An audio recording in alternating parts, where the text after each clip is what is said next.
If you want to become an intelligent investor, then you've landed just at the right channel. With this, let's start the video. Finally जो India के अंदर software companies हैं या SaaS companies हैं, अब हम लोग उनका डिस्कशन करेंगे एंड हम लोग यहाँ पे देखेंगे कि how some of these companies have build products which are sort of monopolies and how some of these companies are gaining market share across across the world and कैसे जो डेवलपिंग कंट्रीज है वहाँ पे these companies are gaining more and more contracts and जो developed world है वहाँ पे भी कैसे कंपनीज इस टाइम पे एंटर करने की ट्राई कर रही है. With this, let's start the analysis. तो अब हम finally towards the software end of the value chain पे चलते हैं. जब हम डिजिटल इंडिया की बात करें तो there are product companies also in the listed universe. So Nucleus Software listed है, एक ऑरेकल फाइनेंशियल सर्विसेज लिस्टेड है बैंकिंग प्रोडक्ट्स में, एक इंटेलेक्ट डिजाइन अरीना लिस्टेड है, एक न्यूजन सॉफ्टवेयर भी लिस्टेड है. तो जब हम इंटेलेक्ट डिजाइन अरीना की बात करते हैं, so they operate to serve digital solution, insurance, risk, treasury, capital markets, retail banking, corporate banking and platforms. Right, तो इनकी ये ऑफरिंग्स है. एंड मैंने जब बैंक्स का ये डिस्कशन करते हैं तो बैंक्स के लिए क्या करते हैं, तो बेसिकली अगर आप देखेंगे तो basically they provide solutions for CASA management, जो लोन मैनेजमेंट सिस्टम है उसके लिए सॉल्यूशन प्रोवाइड करते हैं, ट्रेड फाइनेंस के लिए करते हैं, अकाउंट सर्विसेज के लिए कर रहे हैं, देन ODS के लिए कर रहे हैं, ट्रेजरी के लिए कर रहे हैं इस टाइम पे, बैंक ऑफिस ऑप्स के लिए कर रहे हैं, एनालिटिक्स के लिए भी कर रहे हैं. They also provide solution for credit analyst also. Right, so basically banks का जो भी ऑपरेशन या फिर ओपेक्स के अंदर जो भी काम है, चाहे वो SMS बैंकिंग हो, चाहे वो टैबलेट बैंकिंग हो और एक ब्रांच बैंकिंग हो, तो हर जगह वहाँ पे ये in a nutshell they provide products. Right, so this is what their business is. इनका एक eMACH.ai करके भी प्रोडक्ट आया, that is also something that they worked on over the last 1-2 years. And अभी इन्होंने रिसेंटली अगर आप चेक करेंगे तो गवर्नमेंट ऑफ इंडिया का जो जेम पोर्टल था देवर मैनेजिंग, तो उससे भी इनका भी टाई अप छूटा है, but that was very low margin in nature, तो उसको हटने से इनका मार्जिन बढ़ना चाहिए. So they earn licensing revenue also, implementation पे भी अर्न करते हैं, एंड SaaS रेवेन्यू भी होता है इसके अंदर. राइट, तो that is how the business earns revenue over a period of time. जैसे जैसे SaaS रेवेन्यू बढ़ते जाएगा वैसे वैसे मार्जिन शुड स्टार्ट इंप्रूविंग. तो बिजनेस में इनहेरेंट ऑपरेटिंग लेवरेज एक मिलता है, बिकॉज अगर आज इंटेलेक्ट डिजाइन अरीना के मार्जिन देखेंगे 20-21% है, but where something like Oracle का मोर देन 40% मार्जिन है. Right, something like a nuclear software का भी हायर मार्जिन है एक्चुअली इंटेलेक्ट डिजाइन अरीना से.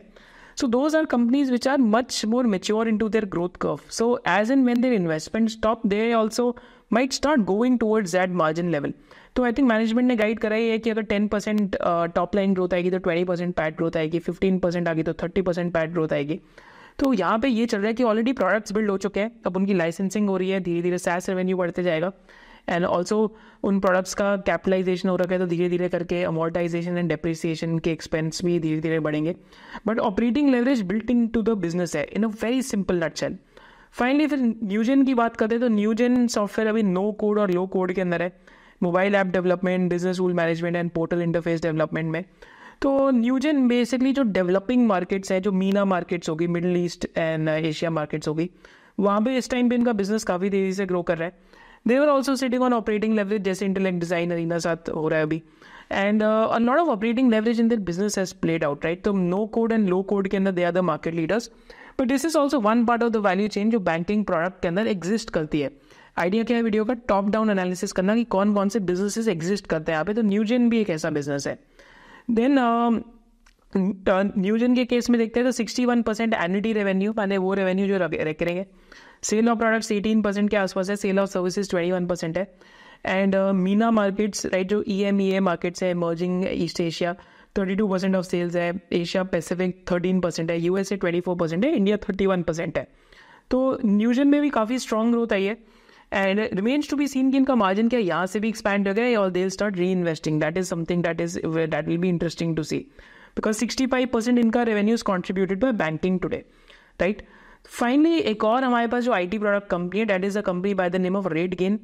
तो RateGain भी स्टॉक तो काफ़ी अच्छा चला बीच में, now promoter has also started selling, but अभी 60 PE पे है, बट इनके मार्जिन अभी भी फुल नहीं है, देयर मार्जिन आर एक्सपेंडिंग. तो यहाँ पे 3 टाइप ऑफ बिजनेसेस ये करते हैं. DaaS का करते हैं बिजनेस, डिस्ट्रीब्यूशन करते हैं, और the third business is by the name of MarTech. तो DaaS में क्या करते हैं, basically to gauge demand and optimise pricing. That कि अगर एक होटल 6 लोग देख रहे हैं तो उसकी डिमांड पेज को पता लग जाती है, एंड उसके हिसाब से प्राइसिंग ऑप्टिमाइज होती है. तो the likes of make my trip and ये जो सारे लोग ये सॉफ्टवेयर लगाते हैं, this is what DaaS software is basically. and custom audiences based on travel intent and deliver insights including competitive and rate parity intelligence. तो basically जो आपके ऑनलाइन ट्रैवल एजेंट्स हैं तो उनको इंसाइट मिलती है कि यार सेम होटल का प्राइस बाकी वेबसाइट्स या पोर्टल्स पे कितने का. This is what this particular software product company does. तो सब्सक्रिप्शन मॉडल है और हाइब्रिड मॉडल है एंड यहाँ पे 32% रेवेन्यू इनका इससे आता है, राइट. डिस्ट्रीब्यूशन के अंदर तो अगेन डिस्ट्रीब्यूशन में this is an AI-led product to standardize content distribution. तो this is a subscription model and transaction model. 22% revenue यहाँ से आता है, राइट. फाइनली फिर जो थर्ड प्रोडक्ट है by the name of martech, तो जो भी आपके जो पूरा स्वीट है डिजिटल मार्केटिंग का, that is what the third product does. And यहाँ पे performance marketing operations leveraging the travel intent data. तो मैंने कहाँ पे ज़्यादा मतलब कौन सी साइट की ज़्यादा मतलब इंटरेस्ट आ रहा है फॉर वोकेशनिंग, राइट. तो उनकी या कौन सी कंट्री का ज़्यादा इंटरेस्ट आ रहा है, राइट. तो उस पर ज़्यादा मार्केटिंग करें. So this type of business that the third one is. And over here, they have 45 to 46% of revenue coming from here. And it is a subscription and transaction-led model. So again, it's a business currently at 60 PE pair, but again, it is sitting on operating leverage. So you have to see how long the operating leverage can play out for. But third business in IT product category is a business by the name of Redkin. So these are the IT product or IT software businesses which exist within the Indian landscape. We believe that financial literacy is a fundamental right. तो in this series of 7 classes for the next several years what we are doing, हम आपको basic सिखा रहे हैं stock market के कि what are stock markets. इसके साथ साथ what we are doing is that we are teaching you the basics about fundamental analysis. And इसके साथ साथ finally what we are doing is about the basics of technical analysis. And the beauty of the entire thing is that the entire course is done in 7 classes. कि हमको basics of stock market, basics of fundamental analysis and basics of technical analysis, तीनों चीज़ें आपको 7 classes के अंदर समझ आ जाएंगी. And the best thing about it is that it is totally free of cost because we believe in adding more value versus the price that you pay. And इसके साथ साथ post completing the entire classes, you will also get a certificate. So see you inside the course. So if you loved this video and you had a differentiated business insight, then do subscribe to this channel and you can also follow our main channel of SOIC. Thank you so much for watching it.